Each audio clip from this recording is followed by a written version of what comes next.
दोस्तों, ये कहानी पूरी तरह से काल्पनिक है और केवल मनोरंजन के लिए बनाया गया है। और इस कहानी में किसी भी व्यक्ति, नाम, उत्पाद या वास्तविकता का अपमान नहीं किया गया है। अगर आप लोग हमारे 145 नॉवल बॉय चैनल पर नए हैं तो वीडियो को लाइक और चैनल को सब्सक्राइब जरूर करें, ताकि हम आप तक ऐसी वीडियो पहुंचाते रहें। धन्यवाद। एपिसोड 61, कच्ची कली। जब रुद्र को पूरा यकीन हो गया कि वह माली पर्वत पर है, उसने अपने गंदे शरीर की ओर देखा और प्रिया के पास जाकर कहा, अरे क्या आप पास कोई नदी है? प्रिया ने अपनी आंखें घुमाए और रुद्र को अपने पीछे आने का इशारा किया। करीबन 10 मिनट बाद रुद्र के कानों में झरने की आवाज आई। रुद्र उत्तेजित हो गया और वह तुरंत नदी की ओर भागा। कुछ ही पल के अंदर रुद्र के सामने आईने की तरह साफ नदी थी। रुद्र खुश हो गया। उसने प्रिया की मौजूदगी में अपने सारे कपड़े उतार दिए और तुरंत नदी में कूद गया। रुद्र की हरकत से प्रिया चौंक गई और उसने पीछे घूमते हुए कहा, अरे पागल, तुम ये क्या कर रहे हो? और क्या नहा रहा हूं? अगर तुम्हें नहाना है हम दोनों एक साथ नहा सकते हैं। रुद्र ने बेझिझक कहा, बिल्कुल भी नहीं। तुम्हारे साथ कौन नहाना चाहेगा? प्रिया ने बिल्कुल भी पलट कर नहीं देखा और अपने आप में बुदबुदाया, आया बेशर्म। हालांकि रुद्र प्रिया से दूर था, पर उसने प्रिया की बुदबुदाहट को स्पष्ट रूप से सुना था। अगर मेरे जैसे शैतानी मार्शल आर्टिस्ट को भी शर्म आने लगे, फिर हमारे और आध्यात्मिक मार्शल आर्टिस्ट में क्या अंतर रह जाएगा? करीबन आधे घंटे बाद रुद्र नदी से बाहर निकला और उसने अपनी स्पेस रिंग के अंदर से दूसरे वस्त्र पहन लिए और पहले की तरह अपने मुंह को छोड़कर अपने पूरे शरीर को चोगे से ढक लिया। रुद्र ने प्रिया के कंधों को थपथपाया और कहा, मुझे उस जगह पर लेकर चलो जिस जगह पर सुनहरी रेत निकलने वाली है। प्रिया ने कोई हलचल नहीं की, बल्कि वह अपनी जगह पर भूत की तरह खड़ी रही। प्रिया कुछ कहना चाहती थी, पर वह बोल नहीं पाई। क्या हुआ? क्या हम दोनों के बीच में सौदा नहीं हुआ था, या फिर तुम्हारा मन बदल गया? रुद्र ने फीकी मुस्कुराहट के साथ कहा, जिस पर प्रिया हकलाते हुए बोली, मुझे भी नहाना है। प्रिया की बात सुनकर रुद्र के चेहरे पर शरारती मुस्कुराहट आ गई और वह बोला, क्या मैंने तुम्हें कहा नहीं था मेरे साथ नहा लो? अब हमारे पास इतना वक्त नहीं है, हमें यहाँ से जल्दी चलना होगा। रुद्र की बात सुनकर प्रिया और भी परेशान हो गई। जब से वह अपने घर से भागी थी, तब से वह भिखारन बनकर घूम रही थी और आज उसे नहाने का मौका मिला था और रुद्र उसे नहाने नहीं दे रहा था। प्रिया एक लड़की थी और वह लड़की होकर अपने आप को ज्यादा देर गंदा कैसे रख सकती है? रुद्र भी ये बात जानता था, इसलिए वह उसे परेशान कर रहा था। प्रिया अपने हाथों को आपस में रगड़ रही थी, पर वह कुछ बोली नहीं। पर तभी प्रिया की नजर रुद्र की फीकी मुस्कुराहट पर गई, जिसे देखकर वह समझ गई रुद्र उसे परेशान कर रहा है। प्रिया ने अपनी टोपी उतारकर रुद्र के मुंह पर फेंक दी और अपने पैर पटकते हुए उस जगह से नहाने के लिए जाने लगी। कुछ कदम चलने के बाद प्रिया वापस मुड़ी और रुद्र को चेतावनी देते हुए कहा, बेहतर होगा तुम झांको ना, मुझे कच्ची कली को देखने का कोई शौक नहीं। रुद्र ने प्रिया का मजाक बनाते हुए कहा, क्या कच्ची कली? यह कच्ची कली किसे कह रहा है? प्रिया ने अपनी छाती की ओर देखते हुए कहा। पर जैसे ही प्रिया ने अपनी नजर ऊपर उठाई, रुद्र पहले ही उस जगह से चला गया था। प्रिया ने अपना मुंह फुला लिया और गुस्से में नहाने के लिए चली गई। आधे घंटे बाद रुद्र झाड़ियां पर पड़ा हुआ कुछ सोच रहा था, तभी उसे पीछे से किसी के कदमों की आवाज आई। रुद्र समझ गया कि ये जरूर प्रिया होगी। रुद्र बोला, क्या हम जा सकते हैं? पीछे से प्रिया की आवाज आई, हाँ, क्यों नहीं। जब प्रिया रुद्र के सामने आई, रुद्र हैरान हो गया, क्योंकि उसके सामने मिट्टी से सनी हुई भिखारन नहीं बल्कि किसी अप्सरा के समान एक प्यारी लड़की खड़ी थी। प्रिया ने नीले रंग के सादे वस्त्र पहन रखे थे, जो उसके ऊपर काफी सुंदर लग रहे थे। हालांकि प्रिया कनिका की तरह सुंदर नहीं थी, पर वह ताजे फूल के समान थी। रुद्र एकाएक प्रिया को घूरता रहा। निरंतर घूरे जाने से प्रिया को शर्म आ गई और उसके दोनों गाल लाल हो गए। प्रिया खांसी और रुद्र अपनी सोच से बाहर आया। चलो चलते हैं। रुद्र का बर्ताव अचानक से बदल गया था। वह पहले की तरह प्रिया से कठोर होकर बात नहीं कर रहा था और आखिरकार उसे मानना पड़ा कि जब उसके आसपास कोई सुंदर लड़की होती है, उसे अच्छा महसूस होता है। 1 घंटे चलने के बाद प्रिया उसे पहाड़ की चोटी पर लेकर आ गई। रुद्र ने अपने आसपास देखा और उस खुले आसमान के अलावा कुछ नहीं दिखाई दिया। रुद्र बोला, क्या तुम मुझे दूसरी जगह पर लेकर आ गई? अगर यहाँ पर सुनहरी रेत निकलने वाली है फिर यहाँ पर बहुत सारे लोग होने चाहिए, पर यह जगह बिल्कुल वीरान पड़ी है। प्रिया मुस्कुराए और बोली, लगता है मेरे पिताजी तुम्हारी बेफालतू में ही तारीफ कर रहे थे। तुम बहुत ज्यादा समझदार हो, मैंने आज से पहले तुम्हारे जितना चालाक लड़का नहीं देखा। क्या तुम्हारा दिमाग खाली है? अगर मैं तुम्हें सीधा उस जगह पर लेकर जाऊंगी हम लोग पकड़े नहीं जाएंगे। इतना कहने के बाद प्रिया ने रुद्र का हाथ पकड़ा और उसे आगे ले गई। आगे जाने के बाद रुद्र को पहाड़ी की चोटी पर से खुला मैदान दिखाई दिया, जिसके बीच में एक छोटा सा तालाब बना हुआ था और उसका पानी उबल रहा था, मानो वह पानी किसी गर्म चीज के संपर्क में हो। उस तालाब के चारों तरफ 50 से भी ज्यादा लोग मौजूद थे जो उस तालाब की रखवाली कर रहे थे। उस तालाब के बीच में एक पत्थर के ऊपर हरे वस्त्रधारी एक बूढ़ा व्यक्ति बैठा हुआ था, जिसके बाल हल्के सफेद और काले थे। गर्म पानी की भाप उस व्यक्ति के आसपास थी, पर उसके ज्यादा करीब आते ही वह भाप गायब हो रही थी। पर आश्चर्य की बात यह थी, वह व्यक्ति बिल्कुल भी गीला नहीं था, यहाँ तक कि उस व्यक्ति के बाल भी गीले नहीं हुए थे। क्या ये सच में कोई ऊंचे दर्जे का मास्टर है? रुद्र ने घबराहट में भौहें चढ़ा ली।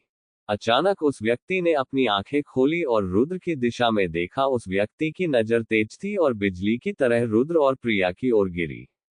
नीचे पढ़ो। रुद्र ने प्रिया को खींच लिया और प्रिया को लेकर उस पहाड़ की चोटी पर लेट गया। कुछ ही पल के अंदर रुद्र का शरीर ठंडे पसीने से भीग चुका था। अब आगे क्या होगा? क्या उस व्यक्ति ने रुद्र और प्रिया को देख लिया था? अगर हाँ तो क्या प्रिया और रुद्र की जान खतरे में थी? और रुद्र कैसे उस व्यक्ति से अपनी जान बचाएगा? एपिसोड 62 पथरीला चूहा। जब रुद्र को एहसास हुआ कि वह मास्टर हमारी और ही देखने वाला है, वह तुरंत प्रिया को लेकर पहाड़ी की चोटी पर लेट गया। कुछ ही पल के अंदर रुद्र की धड़कनें बढ़ चुकी थी और उसे ठंडे पसीने आ रहे थे। रुद्र ने गहरी सांस ली और फिर कहा, यह मास्टर जरूर चौथे सितारे पर होगा। बिल्कुल सही, ये मास्टर मेहरा परिवार के 12 श्रेष्ठ में से एक है और पिछले 11 साल से इनको मून सिटी की देखरेख करने का काम दिया है। ये मास्टर कभी कभी मून सिटी में दिखाई देते हैं और पिछले 3 महीनों से ये इस जगह को छोड़कर कहीं नहीं गए।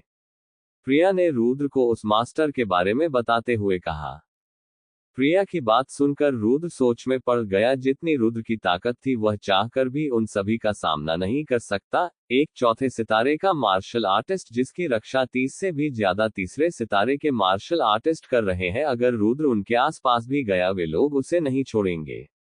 रुद्र को समझने में ज्यादा वक्त नहीं लगा कि उन सभी तीसरे सितारे के मार्शल आर्टिस्ट को मेहरा परिवार ने अपने श्रेष्ठ की रक्षा करने के लिए भेजा होगा, क्योंकि सुनहरी रेत बहुत ज्यादा कीमती थी और वे लोग सुनहरी रेत को किसी भी हालात में चोरी नहीं होने दे सकते। रुद्र ने कुछ देर सोचा और फिर अपने आप से कहा, इन्हें क्या लगता है सुनहरी रेत सिर्फ उसी जगह से निकलने वाली है? रुद्र के चेहरे पर फीकी मुस्कुराहट देखकर प्रिया समझ गई कि जरूर रुद्र के दिमाग में कुछ चल रहा है, तभी वह इतना ज्यादा शांत है। प्रिया भी देखना चाहती थी कि क्या वह चौथे सितारे के मार्शल आर्टिस्ट और 3 दर्जन से भी ज्यादा तीसरे सितारे के मार्शल आर्टिस्ट का सामना कर सकता है या फिर नहीं। रुद्र का सामना सबसे पहले प्रिया के भाई से हुआ था, जिसके साथ दर्जन भर दूसरे सितारे के मार्शल आर्टिस्ट थे और उसने उनका सामना बड़ी आसानी से कर लिया था। फिर रुद्र का सामना प्रिया के पिता संदीप से हुआ था, जो तीसरे सितारे के 9वें स्तर पर थे और वे कुछ साल के अंदर चौथे सितारे पर भी पहुंचने वाले थे। रुद्र को उनका सामना करने में थोड़ी दिक्कत हुई थी, पर आखिरकार उसने संदीप को भी हरा दिया था। पर अब क्या रुद्रा सुनहरी रेत के लिए चौथे सितारे के मार्शल आर्टिस्ट को हरा पाएगा या फिर उसे ना चाहते हुए भी सुनहरी रेत का पीछा छोड़ना पड़ेगा? रुद्र ने प्रिया का हाथ पकड़ा और उसे ले जाते हुए कहा, चलो मुझे तुम्हारे लिए पालतू जानवर को ढूंढना है। इतना कहने के बाद रुद्र प्रिया को उस जगह से ले गया। इधर तालाब के बीच में बैठा हुआ वह श्रेष्ठ अभी असमंजस में था। उसे कुछ पल के लिए एहसास हुआ था कि कोई उन पर नजर रख रहा है। उस श्रेष्ठ को अभी तक पूरा विश्वास नहीं हुआ था कि वह उसका वहम था या फिर कोई सच की कोई उनके ऊपर नजर रखे हुए था। Moon city. कुछ घंटे के अंदर संदीप अपने बेटे के साथ मून सिटी पहुंच चुका था। मून सिटी आने के बाद संदीप तुरंत अपने घर गया। तोमर परिवार पूरी मून सिटी में सबसे बड़ा परिवार था जो मेहरा परिवार के अंदर आता था। इसी वजह से तोमर परिवार काफी जगह पर फैला हुआ था। अपने घर आने के बाद संदीप सीधा बैठक में गया जहां मुखिया की कुर्सी पर उसका पिता बैठा हुआ था। वैसे पूरे तोमर परिवार का मुखिया संदीप था, पर तोमर परिवार की असली ताकत उसके पिता थे, जो चौथे सितारे पर बहुत साल पहले पहुंच चुके थे। संदीप अपने बेटे के साथ अपने पिता के सामने खड़ा था, जहां उसके पिता ने संदीप पर नजर डाली और कहा, क्या तुम प्रिया को वापस लेकर आ गए हो? उसके पिता की उम्र लगभग 75 साल के आसपास थी और उनकी दाढ़ी बड़ी और सफेद थी। संदीप और उसका बेटा किसी सिपाही की तरह उस बूढ़े आदमी के सामने खड़े थे। संदीप बोला, नहीं पिताजी, मैंने प्रिया को उसके साथ जाने दिया। वह लड़का बुरा नहीं है, बल्कि वह प्रिया की रक्षा कर रहा था। संदीप की बात सुनकर अचानक उस बूढ़े के चेहरे पर गुस्से के भाव आ गए। उसने मेज पर हाथ मारा और खड़ा हो गया। क्या कहा तुमने? इसका मतलब तुमने प्रिया को उसके साथ जाने दिया? क्या तुम भूल गए उसी लड़के ने तुम्हारे बेटे की क्या हालत की है? संदीप शांत था और उसके चेहरे पर किसी भी तरह के भाव नहीं थे। संदीप बोला, पिताजी, यह सब उसने अनजाने में किया है। वह नहीं जानता था पीयूष प्रिया का भाई है, और उसने पीयूष को भी इसीलिए घायल किया है क्योंकि वह पीयूष को प्रिया का दुश्मन समझ रहा था, और मैंने ये सब अपनी इच्छा से नहीं किया है। प्रिया भी उस लड़के के साथ जाना चाहती थी और मुझे पूरा यकीन है प्रिया उसके साथ खुश रहेगी। संदीप की बात सुनकर उसके पिता को और भी ज्यादा गुस्सा आ गया। वह संदीप पर चिल्लाया, बेवकूफ, तुम नहीं जानते तुमने क्या किया। तुम्हारी वजह से हमारा पूरा परिवार खतरे में है। संदीप बोला, पिताजी, मैं चाहता हूं प्रिया बस खुश रहे, चाहे उसके लिए मुझे कुछ भी करना पड़े। मैं सारी जिम्मेदारी उठाने के लिए तैयार हूं। उस बूढ़े ने संदीप को देखा, जो पूरी तरह से अपनी बात पर अड़ा हुआ था। फिर उसने शांति से कहा, तुम्हें क्या लगता है तुम ही प्रिया से प्यार करते हो? मैं भी प्रिया को प्यार करता हूं, पर मैं प्रिया से ज्यादा अपने परिवार को प्यार करता हूं। उसकी वजह से मैं अपने पूरे परिवार को खतरे में नहीं डाल सकता। मुझे इसी वक्त बताओ, वह लड़का प्रिया को लेकर किस जगह पर गया है? अपने पिता की बात सुनकर संदीप हड़बड़ाने लगा और फिर उसने ना चाहते हुए भी अपने पिता से कहा, इस वक्त वे दोनों माली पर्वत पर है। शू। संदीप की बात सुनकर वह बूढ़ा तुरंत उस जगह से उड़कर चला गया। उस बूढ़े की रफ्तार इतनी ज्यादा थी, आयुष को ऐसा लगा जैसे कि उसकी आंखों के सामने से चमकदार रोशनी गई हो। माली पर्वत पर रुद्र झाड़ियां के बीच कुछ ढूंढ रहा था, और काफी देर तक जमीन के अंदर ढूंढने के बाद रुद्र ने लाल रंग का आलू की तरह दिखने वाला कोई फल बाहर निकाला। उस फल को देखकर रुद्र खुश हो गया और उसने अपने आप से कहा, आखिरकार ये मुझे मिल गया। प्रिया काफी देर से रुद्र को देख रही थी और रुद्र के हाथ में उस फल को देखकर प्रिया बोली, ये क्या है?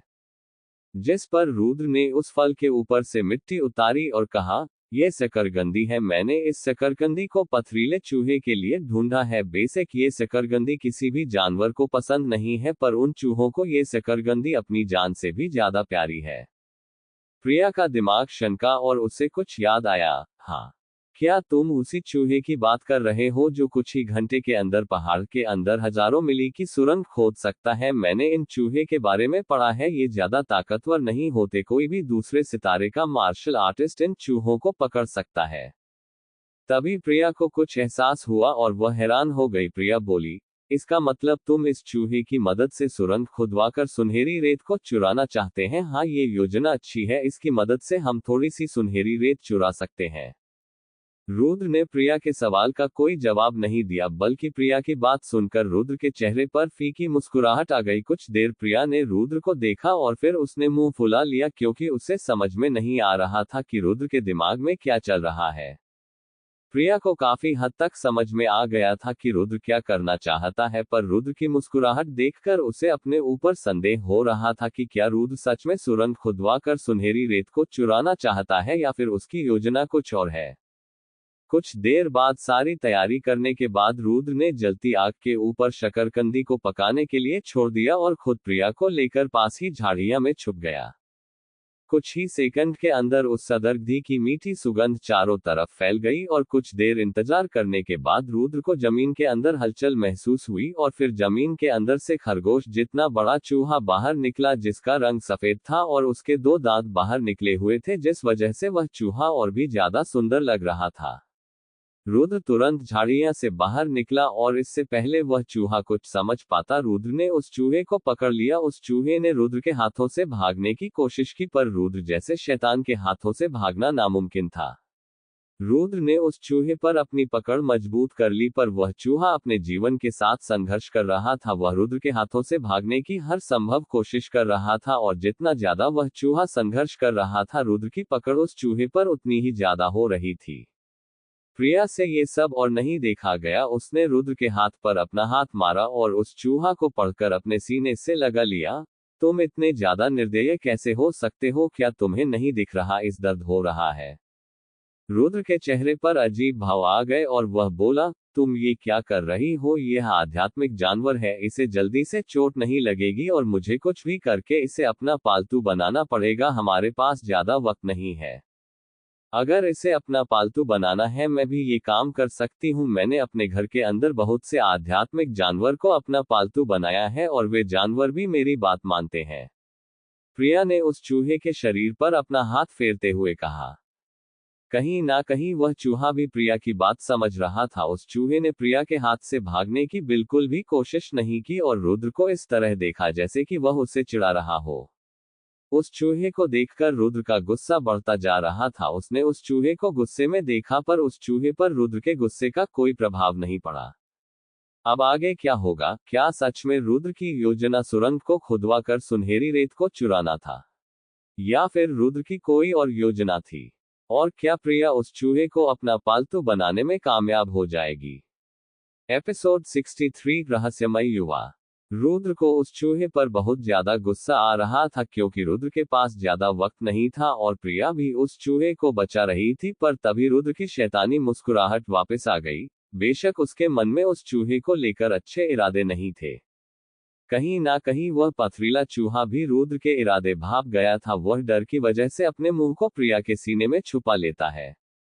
तुम क्या करने वाले हो? प्रिया ने एक कदम पीछे हटते हुए कहा क्योंकि वह उसकी कुटिल मुस्कुराहट देखकर समझ गई थी कि वह कुछ बुरा करने वाला है।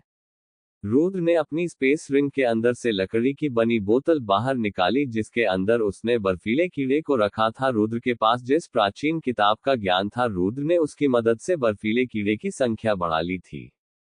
रुद्र ने उनमें से एक कीड़े को बाहर निकाल लिया और प्रिया को दिखाते हुए कहा, मैं तुम्हारी बात मानने के लिए तैयार हूं। तुम इसे अपना पालतू बना सकती हो, पर इसके लिए इसे ये कीड़ा खाना होगा। क्या ये कीड़ा? क्या तुम इस घिनौने कीड़े को इसे खिलाना चाहते हो? प्रिया ने अपने नाजुक हाथों से उस चूहे पर अपनी पकड़ मजबूत करते हुए कहा। रुद्र दूसरे स्तर के आध्यात्मिक जानवर पर अपने कीड़े को बर्बाद नहीं करना चाहता था, पर उसके पास वक्त कम था। वह इसी कीड़े की मदद से उस चूहे को नियंत्रित कर सकता था।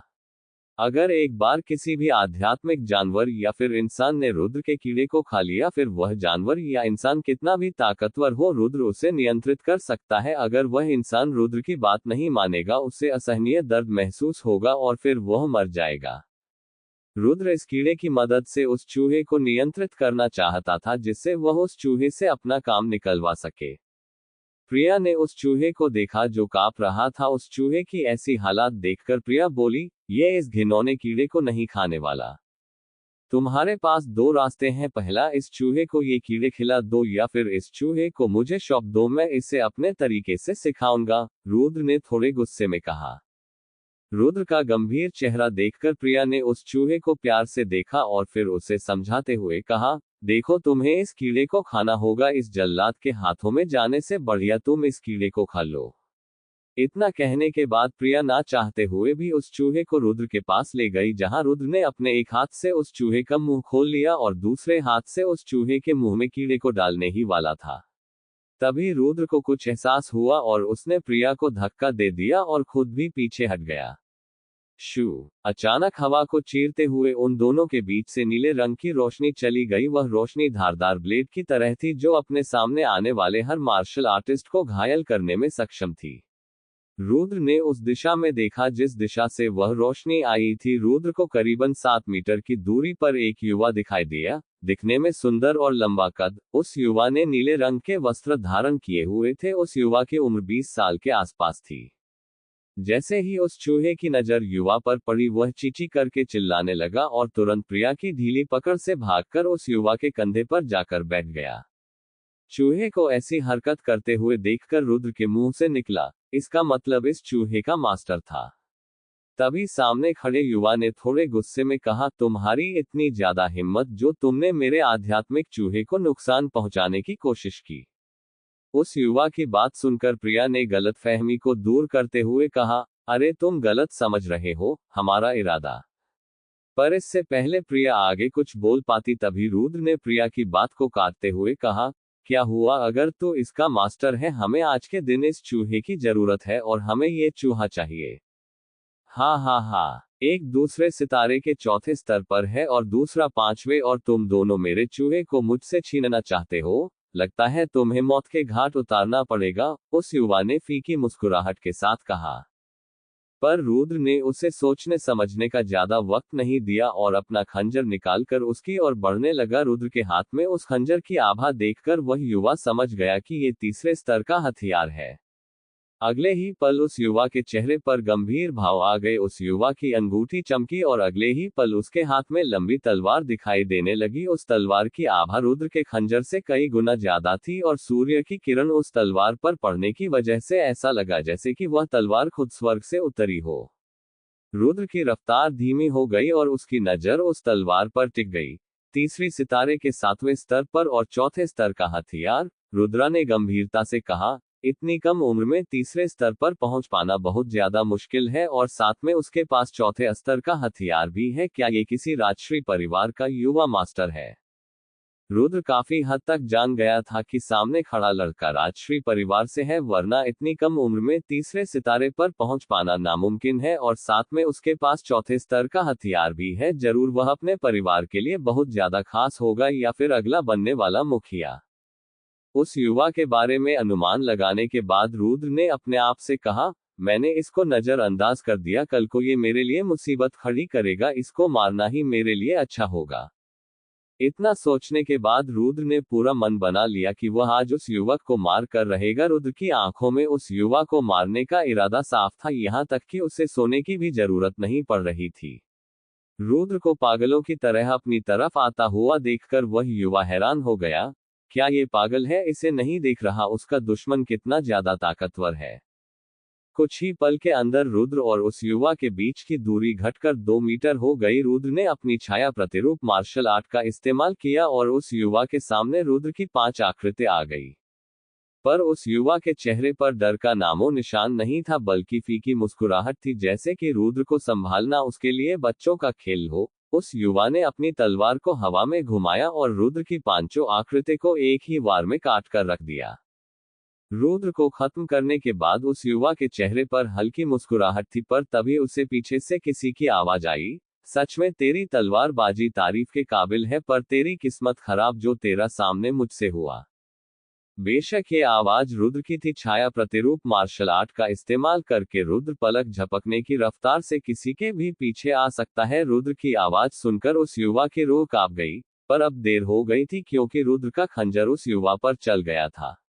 रींग, लोहे की लोहे से टकराने की आवाज आई और रुद्र का खंजर पीछे हो गया। अचानक उस युवा के शरीर पर नीली परत चमकने लगी। चौथे स्तर का रक्षा कवच रुद्र के मुंह से निकला। इस बार रुद्र ने अपने दुश्मन को कम आंक लिया। उसने कभी नहीं सोचा था कि उसका दुश्मन इतना ज्यादा अमीर निकलेगा। यहाँ तक कि मेहरा परिवार के श्रेष्ठ मास्टर महेश पर भी तीसरे स्तर का खंजर था, पर इस युवा के पास चौथे स्तर की तलवार और चौथे स्तर का रक्षा कवच था। रुद्र के पास उस युवा के बारे में ज्यादा सोचने का वक्त नहीं था, क्योंकि उसकी तलवार रुद्र के पास आ रही थी। रुद्र ने अपना हाथ मोड़ा और उसकी तलवार के आगे अपने खंजर को कर लिया।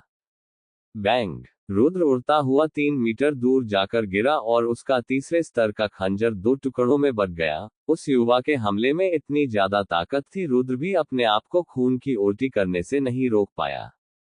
रुद्र ने गंभीर होकर उस युवक को दिखा और फिर अपने आप से कहा, इसके पास चौथे स्तर का रक्षा कवच है। मेरा इविल सोल चाहकर भी इसके शरीर में नहीं जा पाएगा। यहाँ तक कि इसके पास चौथे स्तर का हथियार और ऊपरी स्तर की मार्शल आर्ट भी है। मैं इसके खिलाफ अपने खंजर को ही इस्तेमाल कर सकता था, पर अब वो भी टूट गया। अब मैं चाह कर भी इसे अपने ऊपर हमला करने से नहीं रोक सकता। रुद्र अपनी सोच में घूम था और उससे ठंडे पसीने आ रहे थे। इधर उस युवा का रुद्र के ऊपर हमला करने का कोई इरादा नहीं था, बल्कि वह युवा डर में था। बेशक उसे रुद्र से डर लग रहा था। ये युवा अपने पूरे परिवार के अंदर सबसे प्रतिभाशाली मार्शल आर्टिस्ट था। पूरे परिवार के अंदर उससे प्रतिभाशाली युवक कोई भी नहीं था, यहाँ तक कि उसके सामने उसके जितने ताकतवर लोग भी नहीं टिक पाते थे। और आज एक ऐसा लड़का जो दूसरे सितारे के 5वें स्तर पर है, उसने लगभग उसे मौत के घाट उतार दिया था। अगर आज उसके पास रक्षा कवच नहीं होता, रुद्र अब तक उससे मौत के घाट उतार चुका होता। उसने अपनी रीढ़ की हड्डी में कपकपी महसूस की और रुद्र से पूछा, क्या मैं तुम्हारा नाम जान सकता हूँ? उस युवा के व्यवहार में बदलाव देखकर रुद्र चौंक गया। उसके इरादे रुद्र को मारने के बिल्कुल भी नहीं लग रहे थे। रुद्र ने खड़े होने के बाद कहा, मेरा नाम रुद्र है। मैं तुम्हारे नाम को याद रखूंगा और इस लड़ाई को हम फिर कभी खत्म करें। ये इतना कहने के बाद उस युवा ने अपनी तलवार को म्यान में रखा और अपने आध्यात्मिक चूहे के साथ उस जगह से जाने लगा। तभी रुद्र ने उस युवा को आवाज लगाई, जहां उस युवा ने पीछे मुड़कर रुद्र से कहा, क्या हुआ?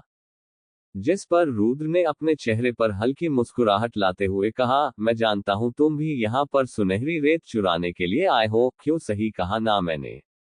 रुद्र की बात सुनकर उस युवा का चेहरा गंभीर हो गया और उसने कहा, अगर मैं तुम्हारी बात मानने से इनकार कर दूं, फिर तुम क्या करोगे? ठीक है, अगर तुम यहाँ पर सुनहरी रेत चुराने के लिए नहीं आए हो, हम दोनों के रास्ते यहीं से अलग होते हैं। अगर नहीं, फिर हम तीनों एक साथ काम कर सकते हैं, रुद्रा ने बेझिझक कहा। जितनी हमारी ताकत है, हम उस रेत का एक कण भी नहीं चुरा सकते। उस युवा को पता था अब बात छुपाने का कोई फायदा नहीं होगा, इसलिए उसने रुद्र की बात मान ली। जब उस युवा ने रुद्र को पहली बार देखा था, उसने उस वक्त रुद्र को मामूली मार्शल आर्टिस्ट समझा था, पर रुद्र की ताकत देखने के बाद अब उस युवा की आंखों में रुद्र के प्रति सम्मान था। रुद्र मन ही मन मुस्कुराया और बोला, तुम्हारे पास पथरीला चूहा है और इसकी मदद से तुम बिना लड़े सुनहरी रेत चुराना चाहते थे। हाँ, और तुम्हारा भी कुछ ऐसा ही इरादा था, पर ये चूहा मेरा है। अगर मैं तुम्हारे साथ आ जाता हूँ, तुम हमारी योजना में क्या बदलाव ला सकते हो? उस युवा ने पूछा। रुद्र बोला, इस चूहे को सही इस्तेमाल करने का तरीका। अब आगे क्या होगा? आखिरकार रुद्र उस पथरीले चूहे को किस तरह इस्तेमाल करने वाला था, और क्या वह युवा रुद्र की बात मान जाएगा? ये युवक कौन था जिसके पास चौथे स्तर का हथियार और रक्षा कवच था? एपिसोड 64 अभिराज। उस युवा ने रुद्र को घूर कर देखा और फिर पूछा, तुम्हारी क्या योजना है? तुम सुनहरी रेत को किस तरह चुराने वाले हो? इससे पहले रुद्र कुछ कह पाता, तभी प्रिया बोली, बहुत ज्यादा आसान है। हम इस चूहे को सुनहरी रेत के पास भेजेंगे और यह अपने मुंह में थोड़ी सी सुनहरी रेत भर कर आ जाएगा। प्रिया की बात सुनकर वे दोनों प्रिया को ऐसे देखने लगे जैसे कि वह किसी पागल को देख रहे हो, और फिर अचानक से प्रिया पर तब तक हंसते रहे जब तक प्रिया के पूरे गाल लाल नहीं हो गए। क्या हुआ? क्या मैंने कुछ गलत कह दिया? प्रिया ने शर्माते हुए कहा। जिस पर युवा बोला, तुम बहुत ज्यादा भोली हो। उस जगह पर सुनहरी रेत की रक्षा करने के लिए चौथे सितारे का मार्शल आर्टिस्ट है, वह इस चूहे का दूर से ही पता लगा लेगा। वैसे तुम्हारी क्या योजना थी? तुम सुनहरी रेत को किस तरह चुराने वाले थे? रुद्र ने उस युवक से सवाल किया। सभी लोग जानते हैं, सुनहरी रेत धरती के अंदर से बाहर निकलती है और वह नदी के रास्ते उस तालाब के अंदर पहुंच जाती है। मेरी योजना बहुत ज्यादा आसान है। मैं यहां से नदी तक एक सुरंग बनाऊंगा और फिर पानी के साथ थोड़ी सी सुनहरी रेत हमारे पास आ जाएगी। उस युवा ने अपनी योजना के बारे में बताते हुए कहा। रुद्र मुस्कुराया और बोला, सच में तुम्हारी योजना बहुत ज्यादा बेहतरीन है। कोई भी नहीं सोच सकता इस तरह भी सुनहरी रेत चुराई जा सकती है। रुद्र की बात सुनकर वह युवा गर्व से मुस्कुराया, पर अगले ही पल उसकी भौहें चढ़ गई। उस युवा ने पूछा, वैसे तुम्हारी क्या योजना है? उस युवा का सवाल सुनकर रुद्र के चेहरे पर हल्की मुस्कुराहट आ गई और वह बोला, तुम्हारी योजना बहुत ज्यादा अच्छी है, पर इससे हम उस सुनहरी रेत का 1000वां हिस्सा ही पा सकते हैं, क्योंकि वह सुनहरी रेत सुरंग के रास्ते से आएगी और मिट्टी की परत में फंसकर रह जाएगी, जिससे तुम्हें बहुत कम सुनहरी रेत मिलेगी। युवा बोला, क्या तुम्हारे पास कोई और रास्ता है जिससे हम ज्यादा सुनहरी रेत को चुरा सके? हाँ, पर मेरा मकसद थोड़ी सी रेत को चुराना नहीं है, बल्कि मैं सारी रेत चुराना चाहता हूँ। रुद्र ने कुटिल मुस्कुराहट के साथ कहा। पर जैसे ही उस युवा को रुद्र की बात समझ में आई वह हैरान हो गया। उसने आश्चर्य से कहा, ऐसा होना नामुमकिन है, हम चाहकर भी सारी सुनहरी रेत नहीं चुरा सकते। मेरा काम ही नामुमकिन को मुमकिन बनाना है, बस इसके लिए तुम्हें मेरे ऊपर विश्वास करना होगा। रुद्र ने उस युवा की आंखों में देखते हुए कहा। उसने रुद्र की बातों को गंभीरता से सोचा, पर वह कितना भी सोच ले उससे ये काम नामुमकिन लग रहा था। तभी उसे वह पल याद आया जब रुद्र ने दूसरे सितारे के 5वें स्तर पर होते हुए उसे लगभग मार दिया था, जबकि वह तीसरे सितारे के 7वें स्तर पर था। अगर उसके पास रक्षा कवच नहीं होता, रुद्र लगभग उसे मार देता, भला हो उसके परिवार का जो उन्होंने उसे चौथे स्तर का रक्षा कवच दिया। उस पल को याद करने के बाद उस युवा ने कहा, ठीक है, मुझे तुम्हारे ऊपर विश्वास है, मैं तुम्हारे साथ काम करने के लिए तैयार हूं। रुद्र मुस्कुराया और बोला, जबकि हम तीनों साथी हैं, क्या मैं तुम्हारा नाम जान सकता हूं? अभिराज सेन, युवा ने स्पष्ट रूप से कहा। तुम्हारा मतलब तुम सेन परिवार से हो, जो 7 राजसी परिवार में से एक है, और सेन परिवार की खासियत तलवारबाजी में है। रुद्र ने अभिराज का नाम सुनने के बाद कहा। वही अभिराज का नाम सुनने के बाद प्रिया चौंक गई और उसने अभिराज को ध्यान से देखा। आज से पहले कभी प्रिया ने इतने बड़े परिवार के युवा को नहीं देखा था। प्रिया की देखरेख मून सिटी में हुई थी और उसने आज से पहले कभी मून सिटी को नहीं छोड़ा था। प्रिया का तोमर परिवार दूसरे स्तर का परिवार था जो मेहरा परिवार के अंदर आता था, और राजगिरी महाद्वीप के अंदर जितने भी दूसरे स्तर के परिवार थे वे सभी राजसी परिवार की देखरेख में थे, या फिर हम कह सकते हैं उन सभी परिवार के ऊपर राजसी परिवार का राज चलता था। प्रिया अभिराज को बड़े ध्यान से देख रही थी। हालांकि उसने महरा परिवार के बहुत से लोगों को देखा था, पर उसने आज से पहले दूसरे राजसी परिवार के लोगों को नहीं देखा था। जिस परिवार की ताकत सबसे ज्यादा कम होती है वह परिवार तीसरे स्तर की श्रेणी में आता है, और जिस परिवार की ताकत थोड़ी ज्यादा होती है वह दूसरे स्तर की श्रेणी में आता है, और जिस परिवार के अंदर कोई मास्टर होता है वह पहले स्तर की श्रेणी में आता है। सेन परिवार 7 राजसी परिवार में से एक था और अभिराज उसी परिवार का युवा मास्टर था। अब रुद्र ज्यादा हैरान नहीं था, उसे समझ में आ गया था कि अभिराज के पास इतने दुर्बल खजाने क्यों हैं, क्योंकि वह राजसी परिवार का युवा मास्टर है और इतने बड़े परिवार के अंदर आने की वजह से अभिराज के पास ऐसे खजाना होने संभव है। अभी प्रिया अभिराज के बारे में ही सोच रही थी, तभी उसकी नजर रुद्र पर गई। प्रिया बोली, वैसे तुम कौन से राजसी परिवार के अंदर से आते हो?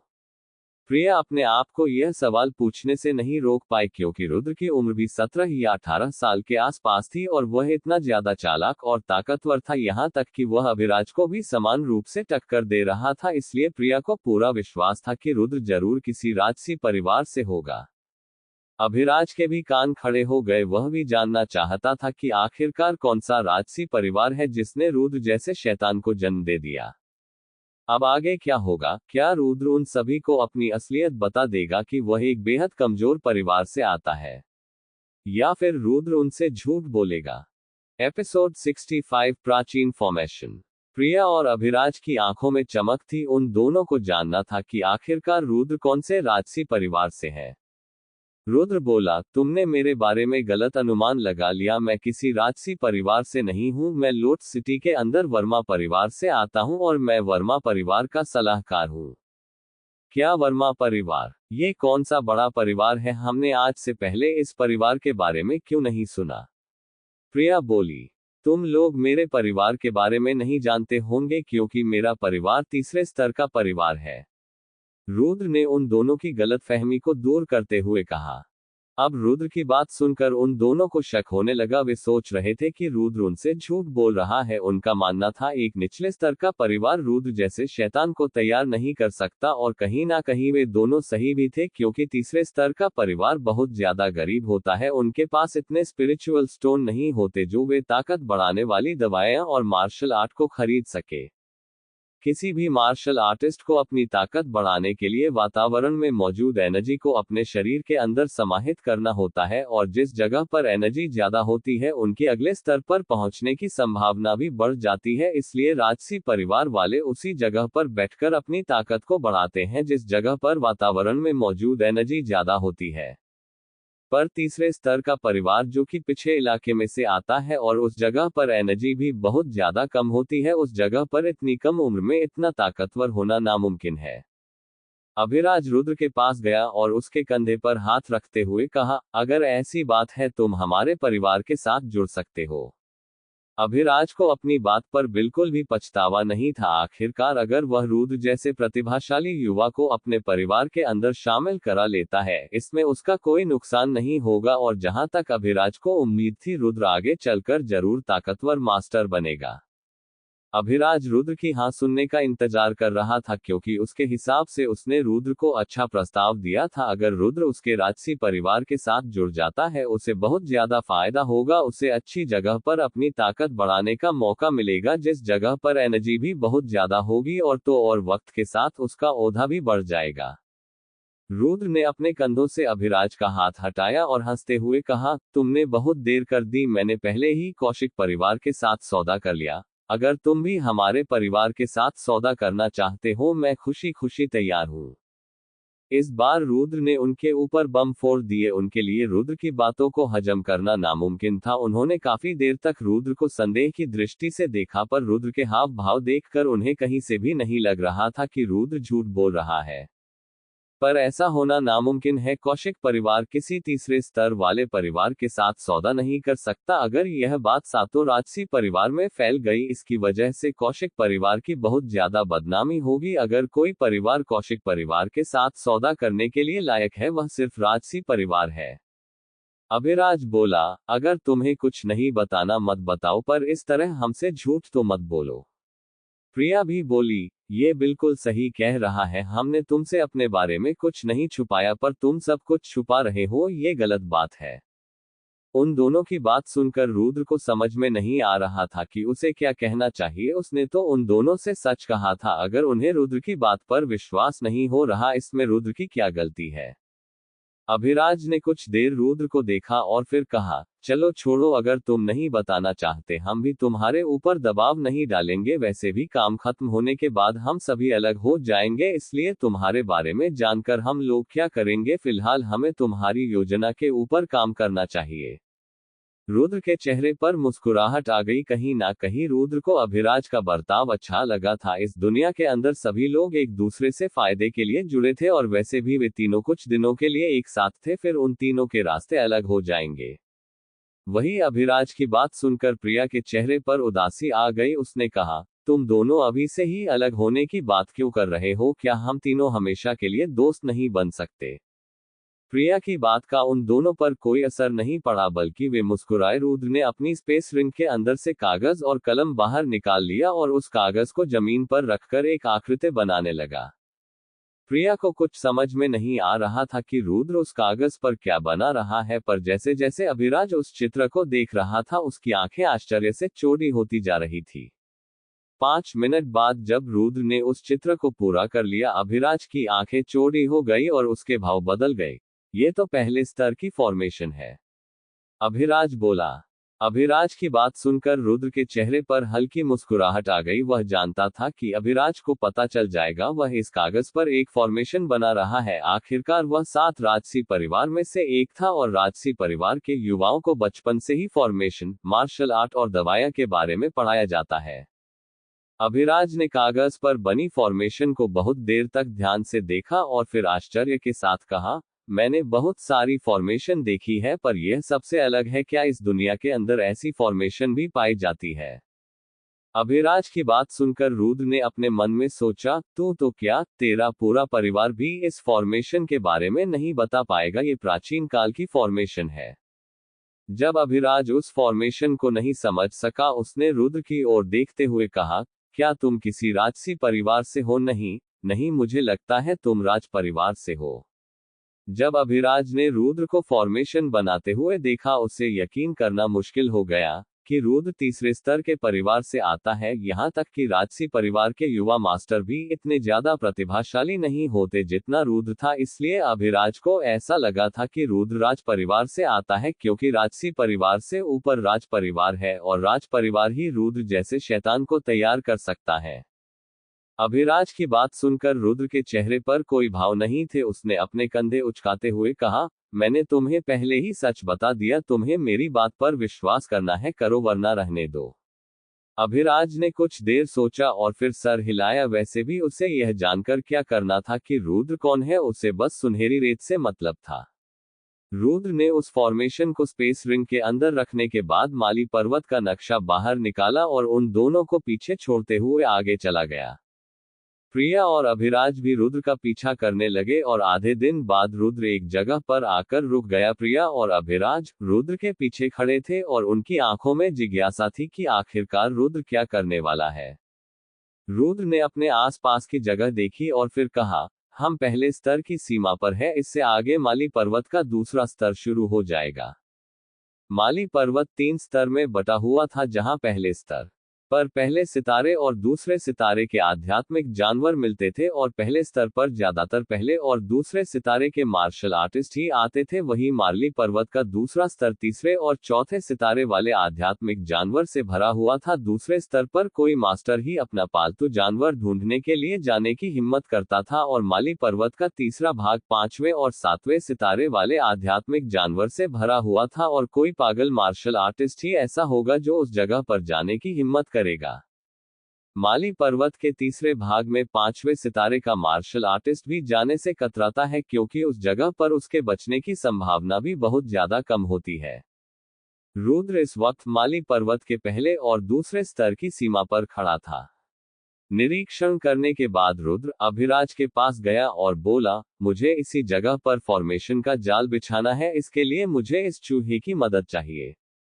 अभिराज बोला, मेरा चूहा बड़ी आराम से सुरंग खोदकर इस फॉर्मेशन को आकार दे सकता है, पर फॉर्मेशन को बनाने के लिए स्पिरिचुअल स्टोन की जरूरत पड़ेगी और जमीन के चारों तरफ स्पिरिचुअल स्टोन रखने के लिए इसे 1000 से भी ज्यादा बार चक्कर कटने पड़ेंगे। वह पथरीला चूहा खरगोश जितना बड़ा था, जिस वजह से वह सुरंग के अंदर एक बार में सिर्फ एक ही स्पिरिचुअल स्टोन ले जा सकता था। दूसरा स्पिरिचुअल स्टोन लेने के लिए उसे दोबारा आना पड़ेगा और बार बार स्पिरिचुअल स्टोन लेकर जाने की वजह से उसकी हालत खराब हो जाएगी। रुद्र बोला, इस चूहे को 1000 नहीं बल्कि 3821 चक्कर काटने पड़ेंगे। इस फॉर्मेशन को बनाने के लिए 3821 स्पिरिचुअल स्टोन की जरूरत पड़ती है। रुद्र की बात सुनकर अभिराज चौंक गया। वही प्रिया ने रुद्र से कहा, क्या तुम इस चूहे को मारना चाहते हो? ये इतने ज्यादा चक्कर कैसे काट सकता है? वह चूहा भी रुद्र की बात समझ रहा था। उसने रुद्र की बात सुनकर मरने का नाटक किया और अभिराज के कंधे से गिरकर चट्टान पर गिर गया। उस चूहे को मन ही मन रुद्र पर गुस्सा आ रहा था, क्योंकि वह उसे भगवान के पास पहुंचाने की पूरी तैयारी कर रहा था। क्या कोई और तरीका नहीं है? अभिराज ने उस चूहे को दया के भाव से देखते हुए कहा। अभिराज की बात सुनकर रुद्र अभिराज के पास गया और उसके कंधे पर हाथ रखते हुए कहा, इस वक्त समय बहुत जरूरी है, किसी भी वक्त सुनहरी रेत बाहर निकल सकती है। और रही बात इस चूहे की, इस दुनिया के अंदर और भी चूहे हैं, हम तुम्हारे लिए कोई और चूहा ढूंढ लेंगे। अभिराज रुद्र की बात समझ गया। वह कुछ भी करके सुनहरी रेत को पाना चाहता था।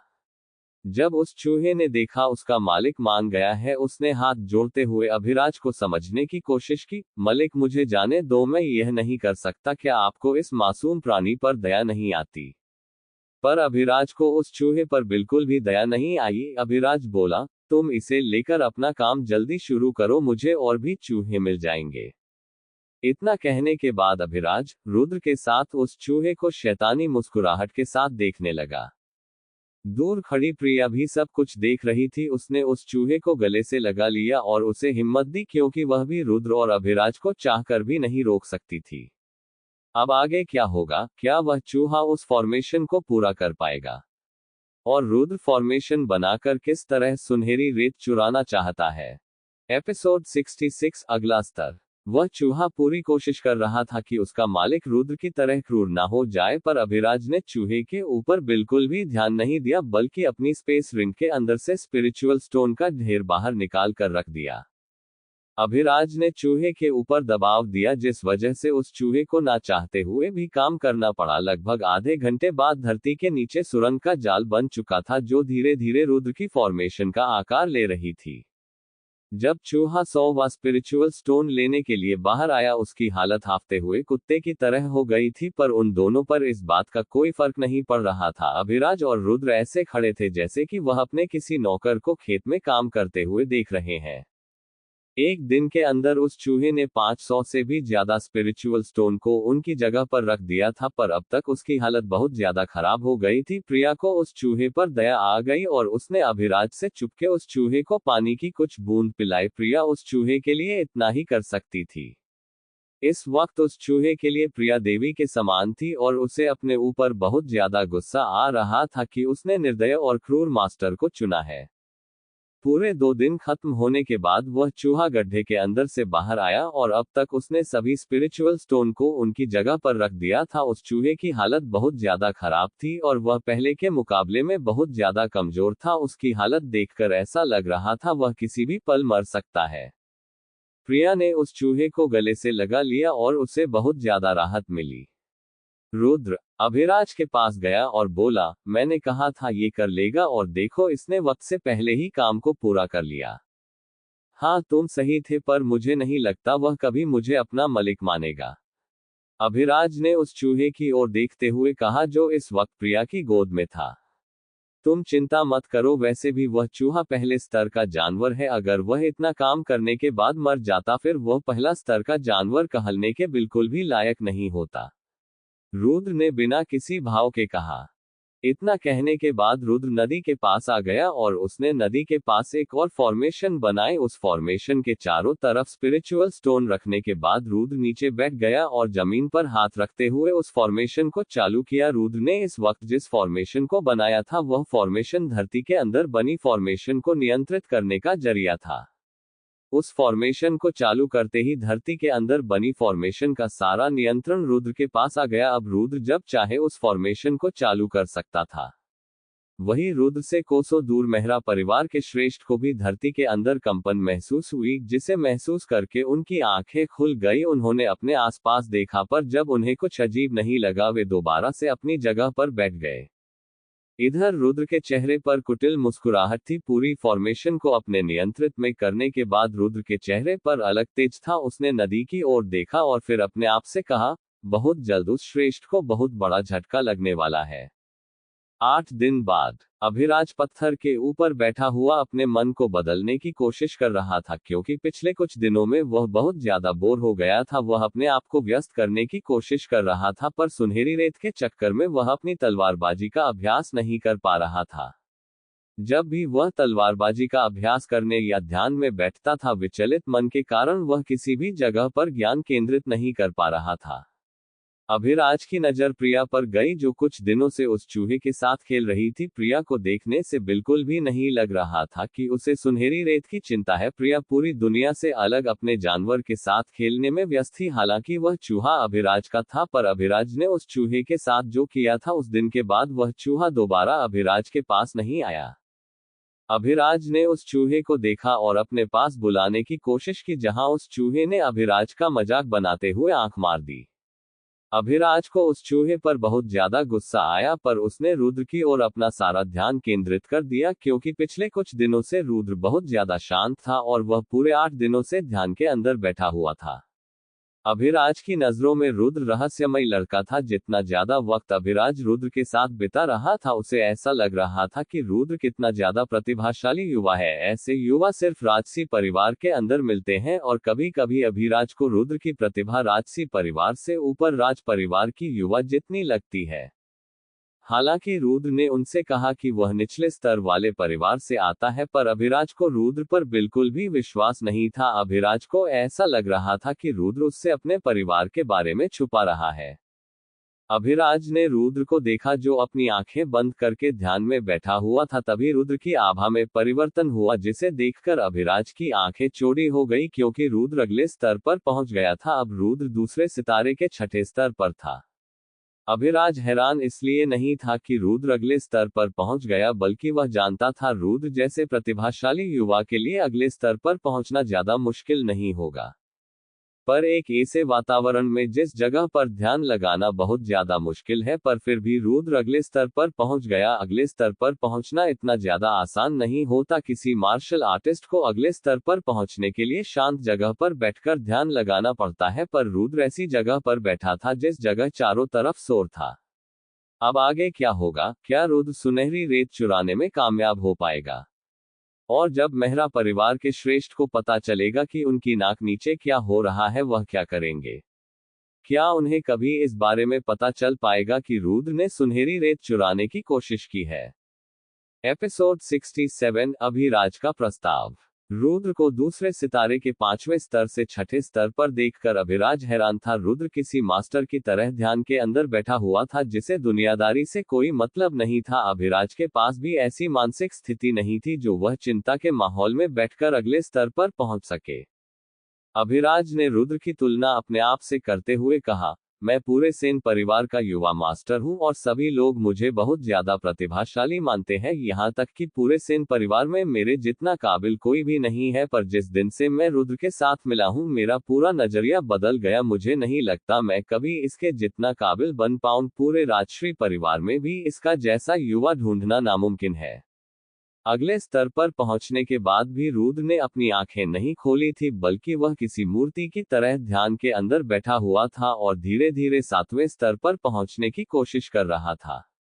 दिन बीत रहे थे और हर दिन बीतने के साथ अभिराज उस जगह से पूरी तरह ऊब गया था। हर दिन की तरह रुद्र ध्यान के अंदर बैठा हुआ था और प्रिया पथरीले चूहे के साथ खेल रही थी। उस चूहे ने अभिराज के साथ पूरी तरह मुंह फेर लिया था। वह इस बात को भी भूल गया था कि अभिराज उसका मास्टर है।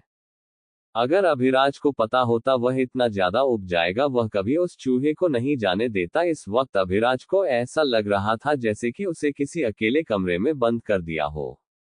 अब तक उन तीनों को माली पर्वत पर 1 महीने से भी ज्यादा हो गया था और आज पूरा माली पर्वत कांप गया। रुद्र ने अपनी आंख खोली और तुरंत खड़ा हो गया। प्रिया भी सतर्क हो गई और उसने अभिराज और रुद्र की ओर देखा। उनके चेहरे पर अड़ा बिल्कुल भी नहीं था, बल्कि हल्की मुस्कुराहट थी और उन्हें देखने से बिल्कुल भी नहीं लग रहा था कि उन्हें किसी बात का डर है। बिल्कुल इसके विपरीत वे दोनों उत्साहित थे। वही मेहरा परिवार का वह श्रेष्ठ भी, जो पिछले कुछ महीनों से तालाब के पास बैठा हुआ था, उसके चेहरे पर भी मुस्कुराहट आ गई और वह जोर जोर से हंसने लगा। उसने 10 मीटर ऊपर उड़ने के बाद चिल्लाते हुए कहा, हा हा हा, मैं इस दिन का 4 महीनों से इंतजार कर रहा था। इतना कहने के बाद वह श्रेष्ठ चिल्लाया, जल्दी करो, बहुत जल्द सुनहरी रेत बाहर आती होगी। सभी लोग सुनहरी रेत को इकट्ठा करने के लिए अपने अपने जाल तालाब के अंदर फेंक दो। जब कोई मार्शल आर्टिस्ट 4th सितारे पर पहुंच जाता है, वह उड़ भी सकता है और मेहरा परिवार का वह श्रेष्ठ 4th सितारे पर है, जिस वजह से वह आसमान के अंदर उड़ रहा है। श्रेष्ठ की बात सुनकर उस जगह पर मौजूद 10 से भी ज्यादा लोग अपने अपने जाल को बाहर निकाल लेते हैं और समय को बर्बाद न करते हुए उन जाल को तालाब के अंदर फेंक देते हैं। वह जाल दिखने में नॉर्मल थे, पर उन जाल को सुनहरी रेत इकट्ठा करने के लिए खास तौर से बनाया था। इधर रुद्र बड़े से गड्ढे के पास खड़ा था जो 2 मीटर बड़ा था। रुद्र बोला, क्या तुम्हारा जाल तैयार है? हाँ हाँ हाँ हाँ बिल्कुल। तुम भी कैसी बात कर रहे हो? मैं इस जगह पर पूरी तैयारी करके आया हूँ। इतना कहने के बाद अभिराज ने अपना जाल बाहर निकाला और उस गड्ढे के अंदर फेंक दिया। रुद्र ने भी अपनी स्पेस रिंग के अंदर से जाल बाहर निकाला और उस गड्ढे के अंदर फेंक दिया। अब तुम क्या करने वाले हो? अभिराज ने रुद्र को संदेश से देखते हुए कहा। अभिराज की बात सुनकर रुद्र के चेहरे पर शैतानी मुस्कुराहट आ गई और वह अपनी फॉर्मेशन के बीच में जाकर खड़ा हो गया। रुद्र ने अपने एक हाथ को जमीन पर रख लिया और उस फॉर्मेशन को नियंत्रित करने लगा। कुछ सेकंड बाद जमीन के अंदर रखे 3821 स्पिरिचुअल स्टोन चमकने लगे। रुद्र से कोसों दूर श्रेष्ठ को भी कुछ एहसास हुआ, पर इस वक्त उनके पास इस बारे में सोचने का बिल्कुल भी वक्त नहीं था। उनकी नजर तालाब के बीच में थी और वे बेसब्री से सुनहरी रेत का इंतजार कर रहे थे। तभी तालाब का पानी उस जगह से धीरे धीरे गायब होने लगा और कुछ सेकंड के अंदर वह तालाब आधे से भी ज्यादा खाली हो गया। उस जगह पर मौजूद सभी लोग चौंक गए, क्योंकि उनके हिसाब से सुनहरी रेत तालाब के ऊपर तैरती हुई दिखाई देनी चाहिए थी, पर यहाँ पर सब गड़बड़ हो रहा था। अगर कोई सबसे ज्यादा हैरान था, वह मेहरा परिवार का श्रेष्ठ था। उसने आसमान के अंदर ऊंची उड़ान भरी और चारों तरफ देखने लगा, फिर एक दिशा की और तेजी से जाने के बाद गुस्से में कहा, मैं आ रहा हूं। तुझे क्या लगता है तू मेरी नाक के नीचे से मेरी रेत लेकर चला जाएगा? इधर रुद्र उस गड्ढे के सामने आ गया था और अब उस गड्ढे में पानी की जगह सूर्य की तरह चमकती हुई सुनहरी रेत थी। अभिराज उस रेत को देखकर पागल सा हो गया और उसने रुद्र की प्रशंसा करते हुए कहा, भाई रुद्र, तुम्हारा कोई जवाब नहीं। पर अगले ही पल अभिराज शांत हो गया और बोला, वैसे तुमने ये सब कैसे किया? मैंने कुछ नहीं किया, बस इस फॉर्मेशन का इस्तेमाल करते हुए नदी की दिशा को बदल दिया, जिस वजह से सुनहरी रेत हमारे पास आ गई। रुद्र ने हल्की मुस्कुराहट के साथ कहा। वही रुद्र की बात सुनकर अभिराज गंभीर था। जहां तक वह जानता था उसके हिसाब से नदी की दिशा को सिर्फ छठे स्तर की फॉर्मेशन ही बदल सकती है, वरना पानी के बहाव को अलग दिशा में बहाना आम बात नहीं है। पर रुद्र ने ऐसा कर दिया, वह भी पहले स्तर की फॉर्मेशन के साथ। अभिराज ने रुद्र की काबिलियत के बारे में ध्यान से सोच और उसे यकीन होने लगा कि सच में कौशिक परिवार ने रुद्र के साथ सौदा किया होगा। अभिराज बोला, रुद्र मुझे तुमसे कुछ कहना है, क्या तुम हमारे परिवार के साथ जुड़ना चाहते हो? प्रिया चौंक गई, उसे अपने कानों पर यकीन नहीं हो रहा था, पर जब उसने अभिराज के भाव देखे उसे पूरा यकीन हो गया। अभिराज रुद्र को अपने सेन परिवार के अंदर शामिल करना चाहता था। सेन परिवार कोई आम परिवार नहीं था, बल्कि राजसी परिवार था, जिसके अंदर शामिल होने के लिए हर मार्शल आर्टिस्ट सपना देखता था। पर बहुत ही कम लोग ऐसे थे जिनकी काबिलियत राजसी परिवार के अंदर शामिल होने की थी। कौशिक परिवार ने भी मुझे यही प्रस्ताव दिया था, पर मैंने मना कर दिया, क्योंकि मुझे अपने परिवार को बड़ा बनाना है। इसलिए उन्होंने मेरे साथ सौदा किया, ताकि वक्त आने पर मैं उनकी मदद कर सकूं। रुद्र ने शांत पर सर्द आवाज में कहा। जहां रुद्र की बात सुनकर प्रिया को अपने पैर कांपते महसूस हुए, क्योंकि रुद्र साथ राजसी परिवार में से दो परिवार के अंदर सम्मिलित होने से मना कर चुका था। अगर आपस में दो परिवार सौदा कर लेते हैं, वे कभी आगे चलकर आपस में दुश्मन नहीं बन सकते। अगर सौदा ज्यादा गहरा है, वक्त आने पर दोनों परिवार एक दूसरे की मदद करेंगे, और ऐसा ही सौदा सात राजसी परिवार के बीच में है। वे लोग चाहकर भी आपस में युद्ध नहीं कर सकते। हालांकि दो तीन राजसी परिवार ऐसे हैं जिनकी कुछ राजसी परिवार से नहीं जमती, पर वे लोग खुलेआम युद्ध नहीं कर सकते, वरना सम्राट खुद उन दोनों को रोकने के लिए आ जाएगा, जिस वजह से आज तक किसी भी राजसी परिवार में युद्ध नहीं हुआ। हालांकि सम्राट के नाक नीचे वे लोग एक दूसरे से के रहते हैं। अब आगे क्या होगा? क्या अभिराज रुद्र को अपने परिवार के अंदर सम्मिलित करवाने के लिए मना लेगा, या फिर अभिराज की कुछ और योजना है? क्या मेहरा परिवार के श्रेष्ठ रुद्र को ढूंढ पाएंगे, या फिर इससे पहले रुद्र उस जगह को छोड़कर चला जाएगा? एपिसोड 68 बंटवारा। प्रिया को रुद्र पर बिल्कुल भी विश्वास नहीं हो रहा था, और वह करे भी कैसे। रुद्र का कहना था सात राजश्री परिवार में से कौशिक परिवार ने खुद रुद्र को उनके परिवार में सम्मिलित होने का प्रस्ताव दिया, पर रुद्र ने उसे प्रस्ताव को ठुकरा दिया, क्योंकि उसे अपने परिवार को बड़ा करना था, जो वह सात राजश्री परिवार के साथ मिलकर नहीं कर सकता। प्रिया बोली, बस भी करो, तुम कितना झूठ बोलोगे? पर उन दोनों का ध्यान प्रिया पर बिल्कुल भी नहीं था। रुद्र के चेहरे पर हल्की मुस्कुराहट थी, और वही अभिराज का चेहरा गंभीर था। अभिराज ने रुद्र की आंखों में देखते हुए कहा, ठीक है, मेरा परिवार तुम्हारे साथ सौदा करने के लिए तैयार है। यहाँ से जाने के बाद मैं तुम्हारे पास समझौता पत्र भेजूंगा।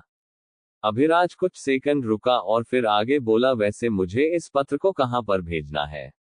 मैंने तुम्हें बताया था, मैं वर्मा परिवार का सलाहकार हूं, जो लोटा सिटी के अंदर रहती है। तुम्हें उसे पत्र को लोटा सिटी के अंदर भेजना है, रुद्र ने हौकी मुस्कुराहट के साथ कहा।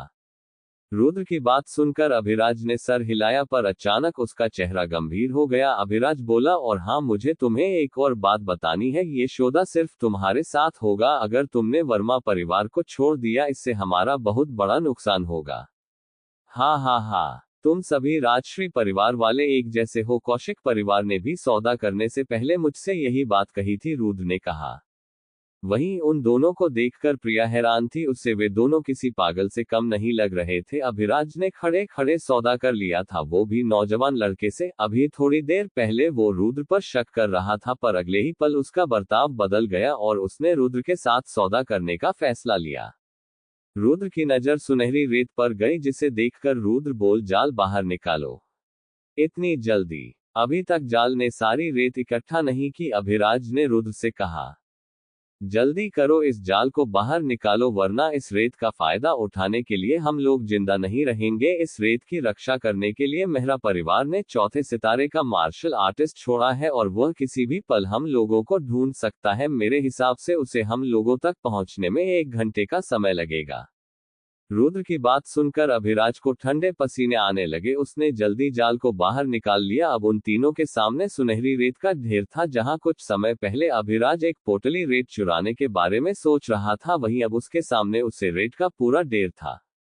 पर फिलहाल खुशी मनाने का वक्त नहीं था, क्योंकि वक्त बीतने के साथ उनकी जान पर खतरा बढ़ता जा रहा था। अभिराज बोला, आगे क्या करना है? रुद्र का चेहरा गंभीर था और वह कुछ सोच रहा था। जब प्रिया ने रुद्र को माली पर्वत के दूसरे स्तर की ओर देखते हुए देखा तो उसने कहा, क्या हम दूसरे स्तर में जाने वाले हैं?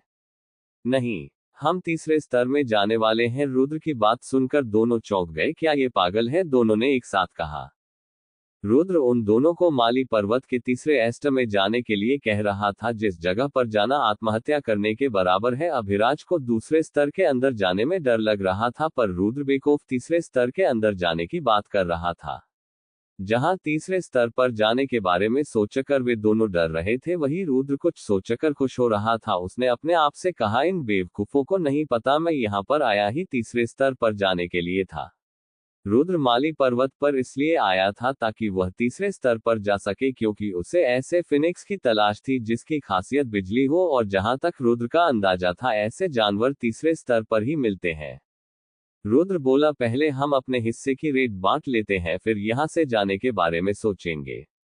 रुद्र की बात सुनकर उनकी नजर सुनहरी रेत पर गई, जिसे देखकर उनके चेहरे पर मुस्कुराहट आ गई। उन्होंने रुद्र के भाव को देखा और फिर उनकी चिंता दूर हो गई, क्योंकि रुद्र किसी बात की चिंता नहीं कर रहा था। उन्होंने भी चिंता करनी छोड़ दी, क्योंकि रुद्र के पास कोई योजना जरूर होगी जिससे वह मुसीबत से निकल पाएंगे।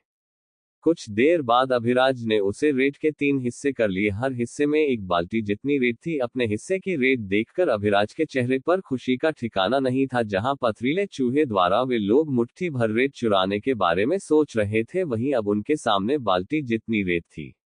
अभिराज ने अपने हिस्से की रेत को छुआ और फिर अपने आप से कहा, अब मैं जितनी चाहूं उतनी रेत इस्तेमाल कर सकता हूं। अगर देखा जाए सुनहरी रेत के बहुत सारे काम हैं। सुनहरी रेत को ताकत बढ़ाने के लिए भी इस्तेमाल किया जाता है, सुनहरी रेत को हथियार बनाने के लिए भी इस्तेमाल किया जाता है, और किसी किसी मार्शल आर्ट का इस्तेमाल करते वक्त भी सुनहरी रेत का इस्तेमाल किया जा सकता है। इस सुनहरी रेत की कीमत इतनी ज्यादा थी, मुट्ठी भर रेत का इस्तेमाल करके 5वें स्तर का हथियार बनाया जा सकता था, या फिर हम कह सकते हैं इस रेत की कीमत लगाना नामुमकिन है। रुद्र ने अपने हिस्से की रेत को स्पेस रिंग के अंदर रख लिया और उन दोनों से कहा, मैंने अपने हिस्से की रेत रख ली, तुम भी अपने अपने हिस्से की रेत ले सकते हो। रुद्र की बात सुनकर अभिराज बोला, तुम और भी ले सकते हो, ये रेत मेरे लिए बहुत ज्यादा है। रुद्र ने और रेत लेने से मना कर दिया और उन दोनों को देखने लगा। रुद्र ने अपने आप से कहा, यह इतनी कम रेत को देखकर इतना ज्यादा खुश हो रहा है। रुद्र के भाव पढ़ने नामुमकिन थे। किसी में इतनी क्षमता नहीं थी कि वह बता सके कि रुद्र के मन में क्या चल रहा है। वही अभिराज खुली किताब की तरह था और प्रिया साफ दिल की और बहुत ज्यादा भोली भाली थी। प्रिया उसे रेत को लेकर भी खुश नहीं थी। वह इस रेत को लेने से बेहतर लोट सिटी छोड़कर बाहर जाना पसंद करेगी। सबको अपना अपना हिस्सा मिलने के बाद अभिराज बोला, बताओ अब तुम्हारी क्या योजना है? अब आगे क्या होगा? आखिरकार रुद्र की क्या योजना है जिससे वह चौथे सितारे के मार्शल आर्टिस्ट से बच जाएगा? या फिर रुद्र की योजना को नाकाम करते हुए वह श्रेष्ठ उन सभी के पास आ जाएगा? एपिसोड 69 कपटी शैतान। सुनहरी रेत बांटने के बाद अब उन तीनों के पास सबसे बड़ा सवाल था, मेहरा परिवार के श्रेष्ठ से कैसे बचा जाए। अभिराज को पूरा यकीन था कि रुद्र के पास कोई योजना जरूर होगी, इसलिए उसने रुद्र से पूछा, आगे क्या करना है? अभिराज की बात सुनकर रुद्र ने कांच की शीशी बाहर निकाल ली, जिसके अंदर 3 गोली पड़ी हुई थी। रुद्र बोला, ये पहले स्तर की आभा छुपाने वाली गोलियां हैं, जिनका असर एक दिन के लिए रहता है। इनकी मदद से हम दूसरे स्तर को आराम से पार कर लेंगे। अभिराज चौंक गया और बोला, क्या ऐसी गोलियां भी होती है? माली पर्वत बहुत ज्यादा रहस्यमयी था और बेशक माली पर्वत खजाने से भरपूर था। बहुत से मार्शल आर्टिस्ट ऐसे थे जो माली पर्वत पर मौजूद खजाने की खोज करना चाहते थे, पर माली पर्वत पर मौजूद खतरनाक आध्यात्मिक जानवर उन मार्शल आर्टिस्ट की आभा महसूस करके उन्हें मार डालते थे, जिस वजह से उन मार्शल आर्टिस्ट के लिए खजाना ढूंढ पाना नामुमकिन था। पर अगर उन्हें रुद्र की गोली के बारे में पता लग गया, वे लोग उसके पीछे पड़ जाएंगे। क्योंकि रुद्र के पास जो गोलियां थी वह किसी भी मार्शल आर्टिस्ट की आभा छुपाने में सक्षम थी, जिस वजह से कोई भी आध्यात्मिक जानवर जब तक उस मार्शल आर्टिस्ट को अपनी आंखों से ना देख ले वह उसका पता नहीं लगा पाएगा।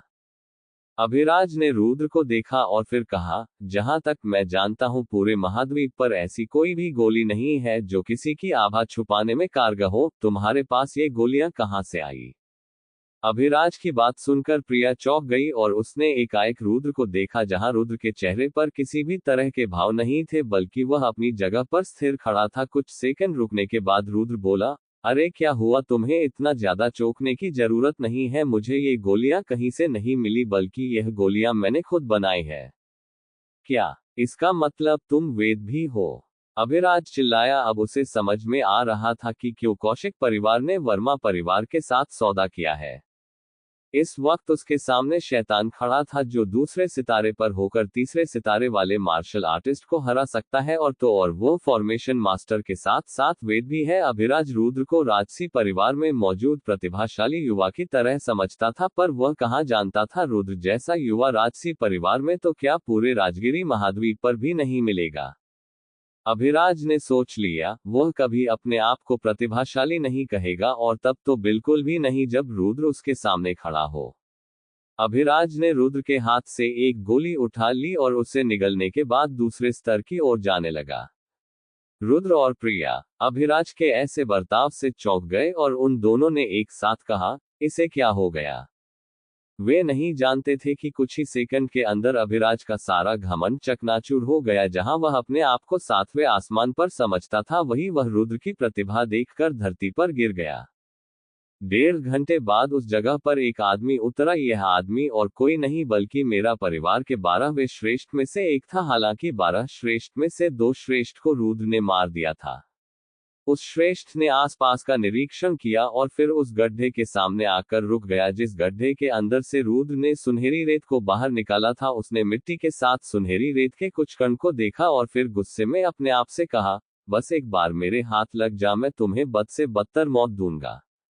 उस श्रेष्ठ ने गहरी सांस ली और फिर अपने आसपास देखने लगा। वह श्रेष्ठ पहले से ज्यादा शांत था और उसकी आंखों में अलग ठंडक थी। कुछ देर सोचने के बाद वह बोला, अगर वे पहले स्तर से भागने की कोशिश करेंगे उनका पकड़ा जाना तय है, इसलिए वे ऐसी गलती कभी नहीं करेंगे। इतना सोचने के बाद उस श्रेष्ठ के चेहरे पर शैतानी मुस्कुराहट आ गई और वह तेजी से दूसरे स्तर की ओर जाने लगा। उस श्रेष्ठ से 150 किलोमीटर दूर रुद्र, अभिराज और प्रिया के साथ तेजी से तीसरे स्तर की ओर बढ़ रहा था। तभी पीछे से उड़ते हुए कौवे को देखकर रुद्र रुक गया और फिर अगले ही पल बोला, क्या ऐसे कैसे हो सकता है? वो हमारा पीछा कर रहा है क्या? प्रिया चिंता में बोली, इसका मतलब वे हमें पकड़ लेंगे। मैं नहीं जानता, मेरी योजना के हिसाब से उन्हें हमारे बारे में कम से कम 3 घंटे बाद पता चलना चाहिए था। रुद्र ने आह भरते हुए कहा, उस गड्ढे का निरीक्षण करने के बाद उसे पहले स्तर के अंदर हमें ढूंढना चाहिए था, और जब हम नहीं मिलते वह हमें ढूंढते हुए दूसरे स्तर में आता, जबकि दूसरे स्तर में खतरनाक आध्यात्मिक जानवर की वजह से है हमारा धीरे धीरे पीछे करता, और तब तक हम तीसरे स्तर में पहुंच जाते। फिर वह हमारा सपने में भी पीछा करने के बारे में नहीं सोचता, क्योंकि उसे भी पता है तीसरे स्तर के अंदर जाते ही वह मारा जाएगा। रुद्र ने पहले स्तर की ओर देखा और फिर उन दोनों से कहा, वो मेरी योजना के बिल्कुल विपरीत चल रहा है। फिलहाल हमारे पास 1 घंटे का समय है, फिर वह हमें पकड़ लेगा और उसके बाद हमारा मरना तय है। रुद्र भाई, क्या तुम्हें उस श्रेष्ठ के बारे में पता है? अभिराज ने पूछा। जिस पर रुद्र बोला, नहीं मुझे उसके बारे में नहीं पता, बस मुझे इतना पता है मून सिटी के अंदर सुनहरी रेत की रक्षा करने के लिए उसको छोड़ा है। अभिराज ने आह भरी और फिर कहा, जब तुम्हें उस श्रेष्ठ के बारे में नहीं पता तुमसे गलती होना स्वाभाविक है। रुद्र की भौहें चढ़ गई और उसने अभिराज से कहा, तुम्हारा क्या मतलब है? जिस पर अभिराज ने गंभीर स्वर के साथ कहा, मेहरा परिवार के अंदर रणवीर की बहुत ज्यादा प्रशंसा की जाती है, यहाँ तक कि मेहरा परिवार के मुखिया भी उनकी इज्जत करते हैं, वरना मेहरा परिवार के मुखिया ने सुनहरी रेत की रक्षा पर श्रेष्ठ रणवीर को नहीं छोड़ा होता। रुद्र ने अभिराज की बातों पर गौर किया और फिर कहा, इसका मतलब वह श्रेष्ठ बहुत ज्यादा ताकतवर है?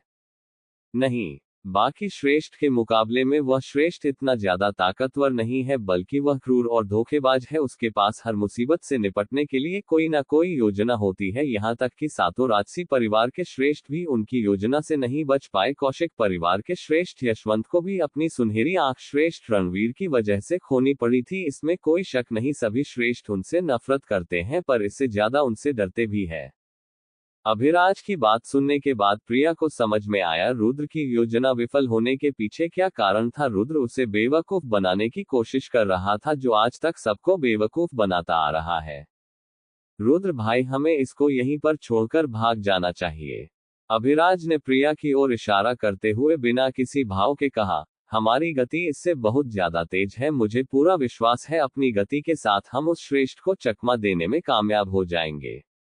अभिराज की बात सुनकर प्रिया ने रुद्र की बाह पकड़ ली और रुद्र से कहा, तुम मुझे यहाँ पर छोड़कर नहीं जा सकते। तुमने मुझे वादा किया था, तुम्हें कुछ भी करके मुझे मून सिटी से बाहर लेकर जाना होगा। ये भावुक होने का समय नहीं है। वह श्रेष्ठ इसे पकड़ने में व्यस्त हो जाएगा और जब तक हम उसकी पकड़ से बहुत ज्यादा दूर हो जाएंगे। अभिराज ने किसी शैतान की तरह कहा। रुद्र ने प्रिया को देखा और फिर अभिराज को जवाब देते हुए कहा, अगर मेरे पास आभा छुपाने वाली गोली नहीं होती तुम मुझे भी यही छोड़कर भाग जाते। रुद्र की बात सुनकर अभिराज शांत हो गया। रुद्र के सवाल का अभिराज के पास कोई जवाब नहीं था। रुद्र हंसा और अभिराज से कहा, मैं किसी को भी छोड़कर नहीं जाऊंगा। उस श्रेष्ठ से मैं यहीं पर फॉर्मेशन बनाकर लड़ूंगा। रुद्र की बात सुनकर अभिराज सोच में पड़ गया और फिर सावधानीपूर्वक सोचने के बाद उसने अपना सर हिलाया। अभिराज रुद्र की काबिलियत को बहुत अच्छे से जान गया था। उसने खुद रुद्र को फॉर्मेशन बनाते हुए देखा था। इसमें कोई शक नहीं था कि रुद्र फॉर्मेशन मास्टर है। वही रुद्र की बात सुनकर प्रिया के चेहरे पर हल्की मुस्कुराहट थी और वह अपने लाल गाल के साथ रुद्र को एकाएक देख रही थी, पर वे दोनों रुद्र की शैतानी मुस्कुराहट को नहीं देख पाए। अब आगे क्या होगा? क्या रुद्र उस श्रेष्ठ के साथ युद्ध करके जिंदा बच पाएगा, या फिर वह श्रेष्ठ अपनी चालाकी से रुद्र को मार डालेगा? क्या होगा जब रुद्र का अपने जैसे समझदार आदमी से सामना होगा? एपिसोड 70, चौथे सितारे का हथियार। माली पर्वत पर दूसरे स्तर के अंदर रणवीर बहुत तेजी से उड़ता हुआ आगे जा रहा था। जो भी आध्यात्मिक जानवर रणवीर को देखता वह रणवीर के ऊपर हमला कर देता, पर इससे रणवीर की रफ्तार पर कोई असर नहीं पड़ा। रणवीर का एक हमला उन आध्यात्मिक जानवर की जान निकालने के लिए काफी था और आज रणवीर की किस्मत भी अच्छी थी, क्योंकि उसे अभी तक चौथे सितारे का एक भी आध्यात्मिक जानवर नहीं दिखा, वरना रणवीर को उसका सामना करने में दिक्कत का सामना करना पड़ता और फिर वह इतनी तेजी से रुद्र का पीछा नहीं कर पाता। रणवीर की नजर चारों तरफ थी, ऐसी कोई भी जगह नहीं थी जो रणवीर की नजर से बची हो। कुछ दूर उड़ने के बाद रणवीर एक खुली जगह पर आकर रुक गया। रणवीर चौथे सितारे का मार्शल आर्टिस्ट था, उसके लिए अपने से कमजोर मार्शल आर्टिस्ट को ढूंढना इतना मुश्किल नहीं था। उसने आसपास का निरीक्षण किया और फिर शैतानी हंसी चारों तरफ गूंज गई। हा हा हा, तुम तीनों को यहां से भाग जाना चाहिए था, तुमने यहां पर रुककर गलती की है। रणवीर की चीख में हत्या का इरादा साफ था, यहां तक कि आसपास के जानवर भी उसकी आवाज सुनकर डर के मारे दूर चले गए। हा हा हा, मुझे आज समझ में आया सभी लोग आपको कपटी दानव क्यों कहते हैं। कुछ ही पल के अंदर आपको हमारे बारे में पता लग गया। रुद्र की आवाज चारों तरफ गूंज गई। रणवीर की आंख सुखड़ गई और उसने रुद्र की आवाज पर ध्यान दिया। हालांकि इससे ये नहीं पता लगा कि रुद्र किस जगह पर छुपा है, तो अभी अभी दूसरे सितारे के छठे स्तर पर पहुंचा है। रणवीर की बात सुनकर रुद्र को अपने शरीर में ठंडक महसूस हुई। अभिराज ने उसे बताया था कि मेहरा परिवार का पांचवा श्रेष्ठ बहुत ज्यादा समझदार है, पर उसने ये नहीं बताया था वह समझदार के साथ ताकतवर भी है। उसने सिर्फ रुद्र की आवाज सुनकर यह पता लगा लिया कि रुद्र कितना ज्यादा ताकतवर है। रुद्र को कुछ पल के लिए घबराहट महसूस हुई, पर उसने अगले ही पल अपने आप को शांत कर लिया। रुद्र बोला, आप हमारा बहुत देर से पीछा कर रहे हैं, अब तक आप थक गए होंगे, और अगर हम यहाँ पर लड़ेंगे इस लड़ाई से चौथे सितारे का आध्यात्मिक जानवर हमारी ओर आकर्षित हो जाएगा और आप बिल्कुल भी नहीं चाहेंगे आपका सामना चौथे सितारे के आध्यात्मिक जानवर से हो। रणवीर ने चारों तरफ देखा और फिर अपनी आंखें बंद कर ली। इधर रुद्र रणवीर को देखकर मुस्कुराया और आगे बोला, क्यों ना आप हमारे साथ सौदा कर लो, हम आपको आधे से भी ज्यादा सुनहरी रेत देने के लिए तैयार है, इसके बदले आप हमें यहाँ से जाने देना। रणवीर ने अपनी आंख खोली और फिर पागलों की तरह हंसते हुए कहा, हा हा हा, क्या सौदा? तेरी औकात मेरे सामने खड़े होने की भी है, और रही बात सुनहरी रेत की, वह पहले से ही मेरी थी और मैं अपनी रेत के लिए सौदा क्यों करूं? इतना कहने के बाद रणवीर ने अपना एक हाथ आगे किया और फिर उसके हाथ से आग का बवंडर बाहर निकला, जिसकी वजह से सामने के 4 पेड़ एक साथ ढेर हो गए। ऐसे मार्शल आर्टिस्ट के लिए जो कि अपने चौथी सितारे पर है, उसके लिए ऐसे धमाका करना बिल्कुल भी मुश्किल नहीं है, वह बड़े आराम से ऐसे धमाके कर सकता है। आसपास की धूल हटने के बाद पत्थर के ऊपर एक युवक दिखाई दिया जिसके चेहरे पर हल्की मुस्कुराहट थी। रणवीर ने रुद्र को देखा और फिर हल्की मुस्कुराहट के साथ उसके ऊपर हमला करने के लिए दौड़ा। रणवीर को अपनी तरफ आता हुआ देखकर भी रुद्र के चेहरे पर किसी तरह के बदलाव नहीं थे, बल्कि उसके चेहरे पर पहले की तरह हल्की मुस्कुराहट है। रुद्र बोला, तुझे क्या लगता है मैं यहाँ पर बिना किसी तैयारी के बैठा हूँ? इतना कहने के बाद रुद्र ने जमीन के ऊपर अपना हाथ रखा, जिस वजह से उसके चारों तरफ गोलाकार रूप में रखे स्पिरिचुअल स्टोन चमकने लगे और फिर देखते ही देखते आसमान के अंदर एक आकृति तैयार होने लगी और उसने विशालकाय फिनिक्स का रूप ले लिया। वह फिनिक्स नीले रंग की एनर्जी से बना हुआ था, जिसके अंदर से नीले रंग की आग बाहर निकल रही थी और उस फिनिक्स की लंबाई 20 मीटर थी। उस फिनिक्स ने अपने पंख फैलाए और 2 आग के गोले रणवीर की ओर छोड़ दिए। रणवीर चौंक गया और उसने उस फिनिक्स की आभा को महसूस करके अपने आप को बचाने के लिए अपने दोनों हाथ आगे किए। बूम! धमाके से रणवीर 2 कदम पीछे हो गया और उसके दोनों हाथों पर जख्म साफ साफ दिखाई देने लगा। रणवीर ने रुद्र की फॉर्मेशन को ध्यान से देखा और फिर उसे समझने में ज्यादा वक्त नहीं लगा कि इस वक्त रुद्र जिस फॉर्मेशन को नियंत्रित कर रहा है वह 5वें स्तर की फॉर्मेशन है।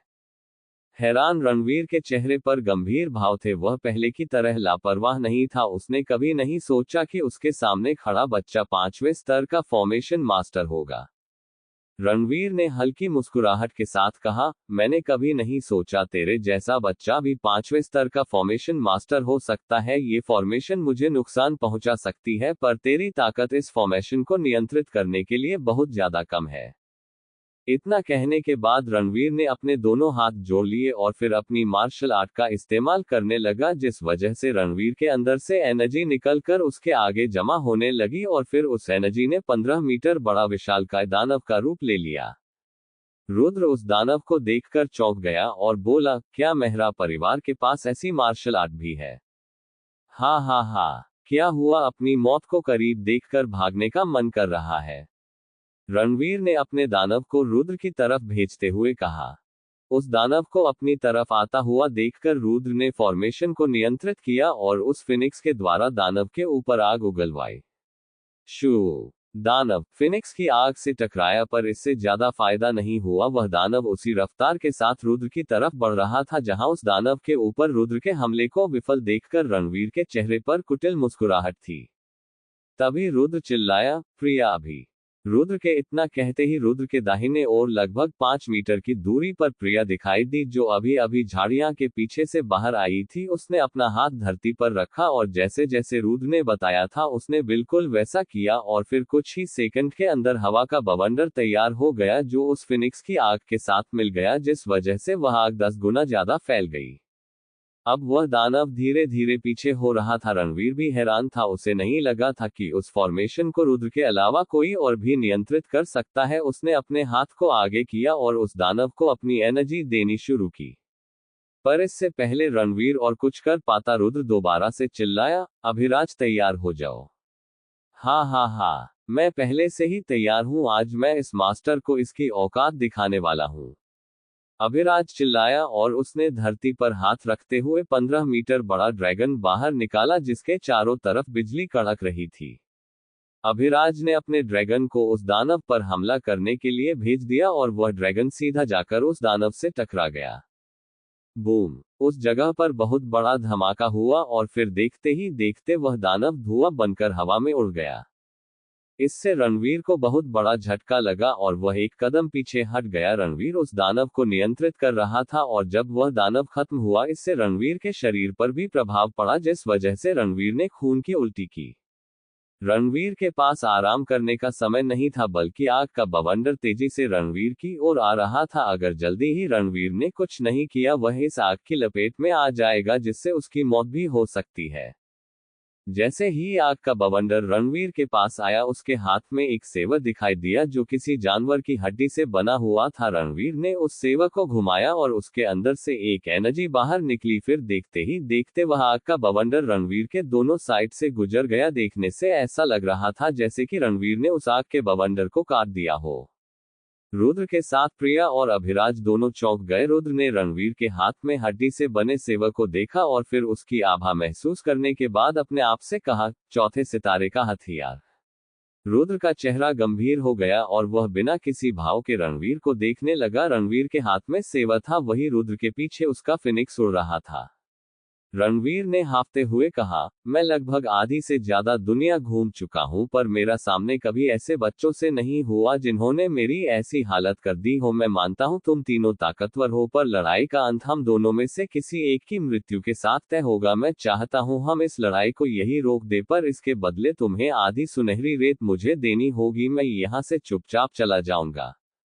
रणवीर की बात सुनकर रुद्र ने अभिराज और प्रिया की तरफ देखा, जहां उन्होंने सहमति में सर हिलाया, क्योंकि वे दोनों मेहरा परिवार के साथ दुश्मनी नहीं करना चाहते थे। उन दोनों से सहमति मिलने के बाद रुद्र आगे बढ़ा, जहां रणवीर ने भी अपने सेवक को वापस अपनी स्पेस रिंग के अंदर रख लिया। जब रुद्र रणवीर से 10 मीटर की दूरी पर रह गया, रणवीर के चेहरे पर कुटिल मुस्कुराहट आ गई। उसने रुद्र को मारने के इरादे से देखा और अपने सेवक को वापस बाहर निकाल लिया। अब आगे क्या होगा? क्या रुद्र रणवीर से बच पाएगा, या फिर रणवीर रुद्र को मार डालेगा? अगर हाँ, फिर अभिराज और प्रिया का क्या होगा? जानने के लिए पढ़ते रहिए क्रूर मार्शल आर्टिस्ट। नेक्स्ट पार्ट सुनने के लिए आप लोग हमारे चैनल पर बने रहे।